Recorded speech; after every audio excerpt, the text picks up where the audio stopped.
Good afternoon. I'm Wael Zayat, CEO of Engage, a Muslim Get Out the Vote organization, and the national coordinator for the American Coalition for Syria, and somewhat of a fellow at the Middle East Institute.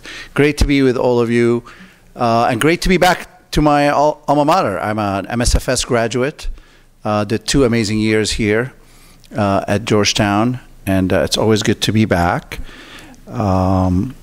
We are talking about what we have learned from the failure to promote democracy. I'm not sure we've learned much, but we have an outstanding panel here with us to examine this question. The Arab Spring came and went. We are over a decade removed from it. There's been revolutions, counter-revolutions, revolutions 2.0. The region is still in flux. Did democracy actually fail? And if not, where did it go? What led to the failures or to the challenges that we saw somewhat recently in places like Tunisia? What's happening to countries that are still contesting that question violently, including in Syria? What about states that seem to have stabilized, like Egypt and others? What about Sudan? Where will the next spark come? Is Gaza another spark? Just not under an Arab dictatorship. What's the role of the US, Europeans, the rest of the international community in not just addressing this question, but in promoting or undermining democracy in the region? So there's obviously many aspects to this. What agency do the people of the region have? Are they simply subjects of a post-colonial world? Or have they had a say in what we have seen? And when we say they, who is they? Is it just the Arabs? Is it the Arab Sunnis? Is it other actors on the ground? We talk about the divisions in the region between different groups and different ideologies. How much of that is generated from the region? How much of it is a product of foreign interference? So a lot to examine and discuss, and we have 4 outstanding scholars, professors, experts who are going to speak briefly for up to 10 minutes, I was told. And then we'll open it up for questions. And so first, the way I'm going to do it, I'm going to introduce each speaker separately, but briefly. The first speaker is Professor Emirata Tamara Sonn, who is a professor in the history of Islam at Georgetown University. Professor, if you can come up here.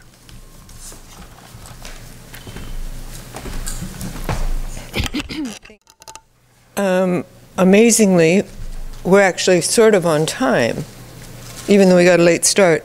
And so for that reason, I might take 11 minutes. That's okay. I'll do my best. So, as you know, when this organization was founded over 20 years ago, among our objectives was to counter claims that Islam is incompatible with democracy, and hopefully to garner support for pro-democracy movements within the Muslim majority world. Countless conferences and publications over the past decades have demonstrated clearly that Islam is no more anti-democratic than any other religion, and that Muslims, like everyone else, value freedom and democracy. But Euro-American policy types held on to their old prejudices no matter what we said or no matter what happened, specifically prejudices against political Islam, as they called it, or Islamism. Western governments supported Algeria's cancellation of elections in 1992, for example, saying that the Islamists only wanted democracy as a cover for authoritarianism. The success of the 2010-2011 uprisings, the so-called Arab Spring, seemed to vindicate our claims. We thought, finally, DC will pay attention and provide support for democratization in the Muslim world. In fact, some of you might remember that when we were organizing the 2012 CSID annual conference, we were tempted to title the conference, do you remember this, Asma? We told you so. The Arab Spring, we told you so. We literally were considering doing that. But starting exactly 1 year after the first ever democratic elections in Egypt, anti-democratic forces toppled the two Arab Spring successes. And yes, with outside interference, no question about that. Egypt's first ever democratically elected president was ousted in a military coup supported by key U.S. allies. He died in prison 6 years later. Tunisia's democracy has been replaced, as we've been talking about, with an authoritarian regime, again with critical support from key U.S. allies. Rachid Ghannouchi, the leader of Tunisia's democratic transition, was arrested, as we said earlier, exactly 1 year ago today, and has been sentenced to 3 years in prison. Outside the Arab world, Pakistan's popular democratic Prime Minister Imran Khan was ousted in 2022 in a move orchestrated by the military, which is very closely allied with the U.S. He and countless members of his party and family have been incarcerated. Imran Khan himself was recently sentenced to a total of 34 years in prison on obviously politically motivated charges. All of this without a word of protest from the U.S. In fact, despite it all, the U.S. continues to work with authoritarian regimes around the world. We used to think those policies were a result of policymakers just not knowing enough. We thought we could educate them. We thought if they knew more, they would make better policies. I hate to say how long it took for me personally to recognize that those policies were deliberate, and that promotion of democracy and human rights is not the goal of U.S. foreign policy. People who enter and survive and achieve high positions in U.S. policy circles are interested in one thing, what is euphemistically called the national interest. How to promote that is what universities train would-be policy people to do. In programs like IR and political science, no offense, Nader, no offense, people are not trained to understand the people who are affected by our policies by studying languages, history, religion, and culture. They're trained in strategies to maintain U.S. dominance wherever possible. They're not even trained to think critically about what is actually in the U.S. national interest, about what would actually promote the well-being of the general populace, about promoting the common good. Only how to devise policies to protect and promote the strategic advantage of economic interests of U.S. corporations, not U.S. people, U.S. corporations. How did this become the core interest of a set of colonies that declared independence based on their belief in inalienable human rights? How did this become the driver of foreign policy behind Reagan's shining city on the hill rhetoric? The reality is that the U.S. emerged from World War II as the world's richest and most militarily powerful country in the world, and since that time, its foreign policy has focused on maintaining that strategic advantage. That meant, and continues to mean, stymieing any efforts to undermine the system on which U.S. wealth is based, starting with communist Russia. So the State Department's first Director of Policy Planning, established after World War II, George Kennan, described the policy as preventing the USSR from challenging U.S. might. He called it containing it geographically. To the public, this was described in the Truman Doctrine as support for democracies against authoritarian threats. That's what we were all taught. That's what we believed until recently, to be deprogrammed.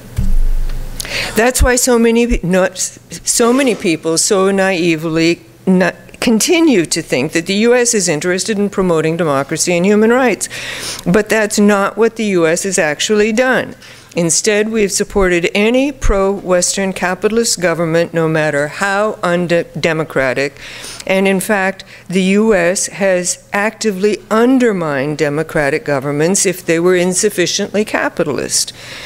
No one here needs to be reminded of Operation Ajax, when the U.S. and the U.K. collaborated in overthrowing the democratically elected government of Iran in 1953, which is, of course, the root of Iran's anti-Americanism. The next year, the CIA orchestrated the overthrow of Guatemala's democratically elected president.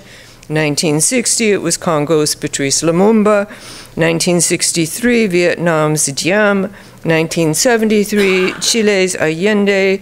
The list goes on. In the 1980s, Reagan's UN ambassador, Jeane Kirkpatrick, devised a more candid version of how to go about containing socialism and protecting capitalism, more candid than Truman's promotion of democracy.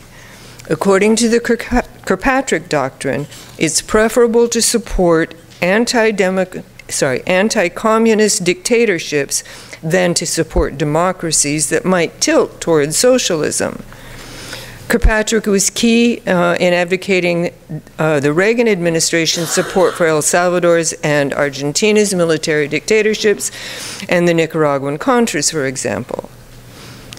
After the implosion of the Soviet Union in the early 1990s, there was a brief period of wondering how to focus U.S. foreign policy now that there was no specter of the evil genie of communism.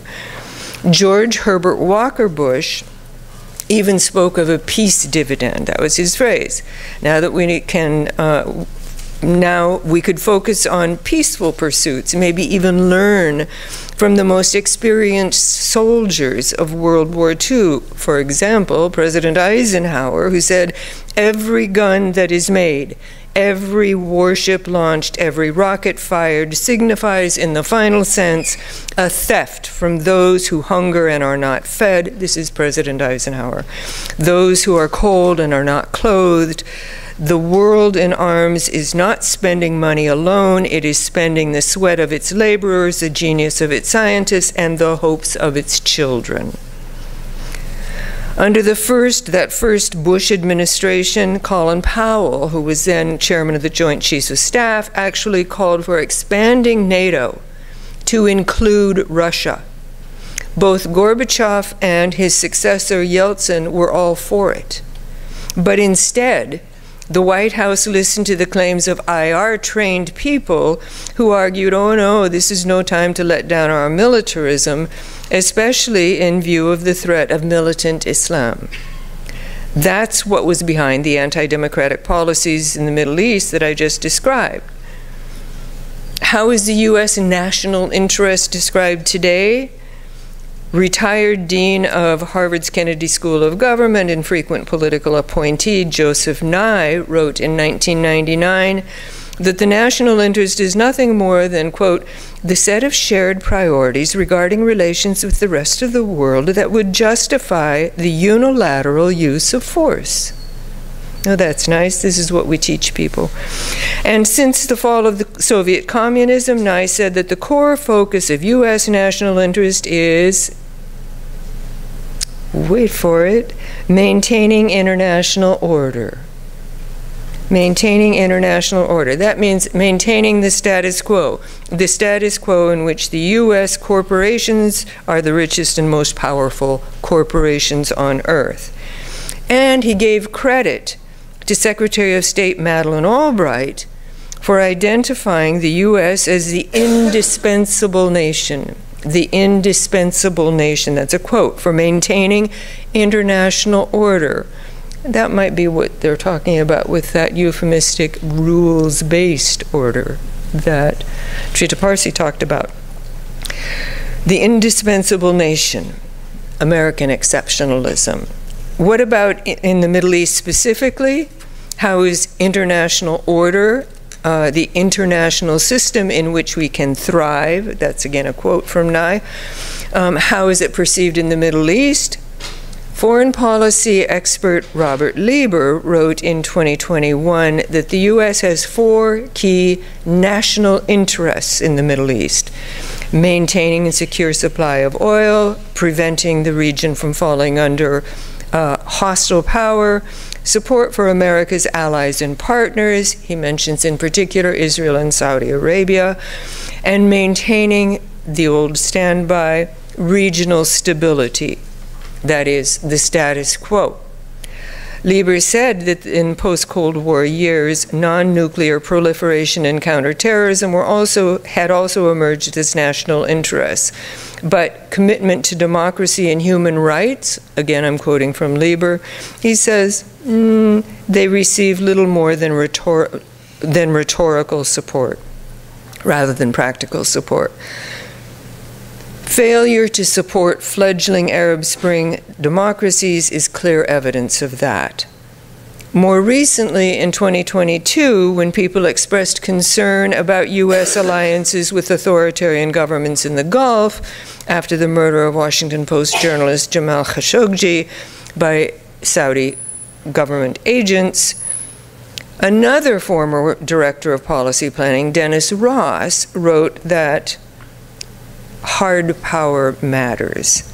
Yes, the murder of Khashoggi and other human rights violations are concerning, but we need Saudi oil, he said. Therefore, and I quote, the U.S. must do what the U.S. has always done: balance values and interests. How much?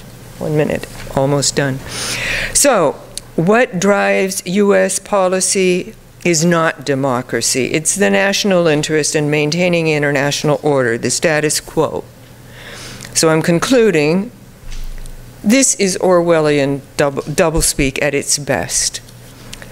Because ultimately no one's interests are really served by these policies, except the shareholders in the corporations that get the military, technical, and oil and gas contracts in that status quo. That status quo is what's killing thousands of people daily in our countless wars and killing our planet, and, as Eisenhower put it, killing the hopes of our children. And I'm speaking as a teacher.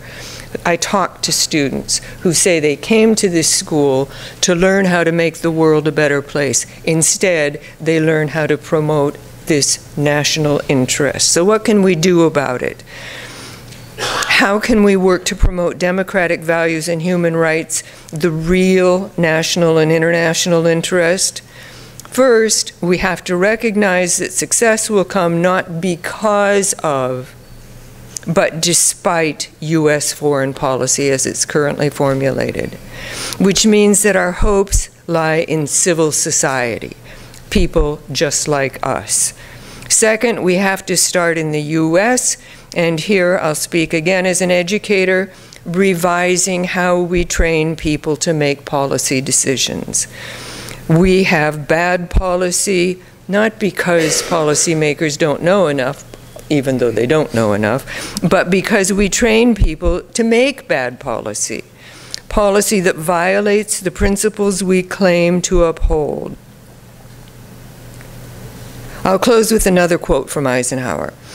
In a less well-known part of his 1961 warning about the military-industrial complex, he said, "The prospect of domination of the nation's scholars by federal employment, project allocations, and the power of money is ever present and is gravely to be regarded."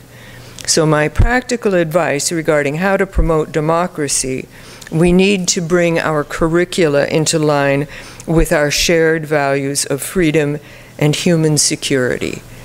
human security. Until we do, nothing will change. Thank you.